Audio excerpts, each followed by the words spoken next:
There is a house at the edge of town. Everyone knows it. No one dares go near it. They say it remembers every death, every scream, every last terrifying moment of someone who died inside its walls. And sometimes it decides to show you.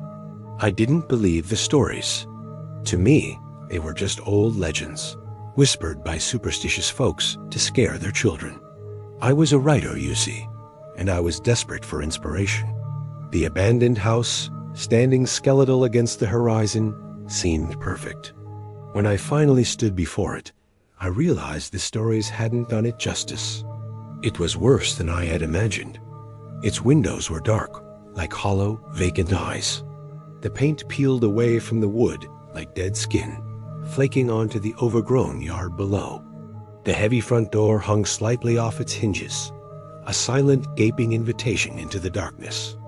I pushed it open and stepped inside. The air wasn't dusty or musty or even old. It was heavy. It pressed down on my shoulders, thick with secrets that no one should ever know.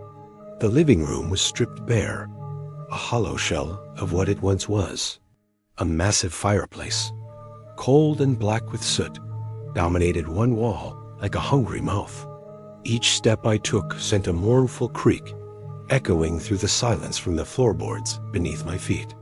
It was on a dusty, dilapidated chair, the last remaining piece of furniture, that I found it. An old, leather-bound diary. Curiosity got the better of me. I opened it. The spidery handwriting belonged to a man named Henry. He wrote about his family, about their laughter and their love, filling the first few pages with warmth. But then the entries turned dark. He wrote about a fire that consumed his family, leaving him alone in the ashes. The final line, scrawled with a desperate hand, chilled me to the bone. The house will never forget. I laughed, a nervous, hollow sound that was swallowed by the oppressive quiet. It was just a story, a prop left behind. Right? To capture the atmosphere, I decided to stay the night, to take notes and immerse myself in the house's supposed history. That's when I heard it. Something I couldn't explain. Footsteps. A soft, dragging sound from the floor directly above me. I tried to rationalize it, telling myself it was just the old building settling, the wood groaning under the weight of time. But then came the whisper. So close it felt like it was right beside my ear. "Don't touch that." I froze. My fingers were still resting on the cover of the diary. It wasn't the wind. It wasn't my imagination. It was the house. Around midnight, as I sat paralyzed in the dark, the room began to shift. The peeling wallpaper, the empty fireplace, the very air around me, it all dissolved. Suddenly, I was in another place, another time. I saw Henry's family, alive. They were laughing, the children playing on the floor. The room was filled with light and warmth. Then, in a blink, flames erupted from the walls. I could smell the acrid smoke. I could hear their screams. My lungs burned, my eyes watered. I squeezed my eyes shut, and when I opened them again, the room was empty. The decay, the cold, the silence had returned. The house, it had remembered. I couldn't bring myself to sleep after that. I wandered from room to room, a ghost in a house of ghosts. In the kitchen, the scene shifted again. A man and a woman, their faces twisted in anger. They were arguing. He held a knife. A flash of silver, a scream cut short. I saw the body hit the floor with a sickening thud, and just as quickly as it appeared, the vision faded. I was alone again, standing in a filthy, abandoned kitchen. But I knew the house remembered every single death, and it was showing me. By the third night, I started to notice smaller things, more personal things. Doors that I was certain I hadn't opened were now closing on their own. The surfaces of the grimy mirrors would fog over as if someone had just braved on them, even though there was no heat in the house. And the footsteps, they were no longer just above me. They were behind me, following me down every hallway. The whispers grew more frequent, more demanding. "Get out. You will join them. Don't forget." I tried to leave. I ran for the front door, for the back door, for the windows.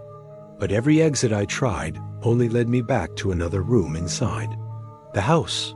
It wasn't done with me. Driven by a desperation I couldn't explain, I climbed the creaking stairs to the attic. The air was thick with the smell of decay. Cobwebs hung like funeral shrouds from the rafters. Old, forgotten trunks were piled in the corners. And in the center of the room, a small rocking chair moved back and forth, all on its own. I heard a faint crying sound. Then I saw her. A little girl, holding a porcelain doll. Her eyes were hollow and black. She looked right at me and whispered, her voice a chilling echo from the past. "You will stay too." I ran. I scrambled out of the attic, but the hallways seemed to stretch into impossible lengths. Doors I had never seen before swung open, revealing rooms filled with horrors. And in every single room, there were people, the spirits of the dead, all of them screaming, all of them remembered, all of them trapped. This house wasn't just a building. It was alive.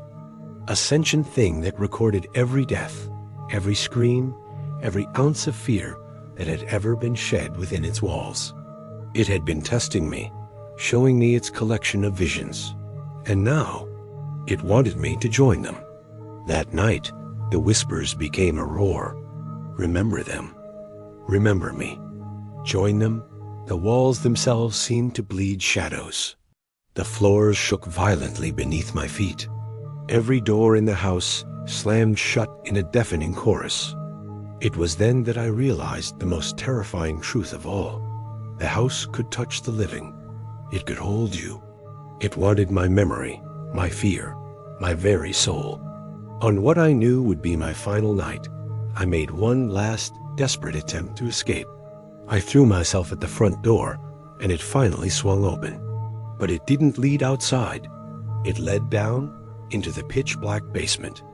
The stench of earth and something else, something metallic and rotten, hit me like a physical blow. When my eyes adjusted, I saw them. Bones. Piles of them. Some old and yellowed, others disturbingly new. Some shattered, some perfectly intact.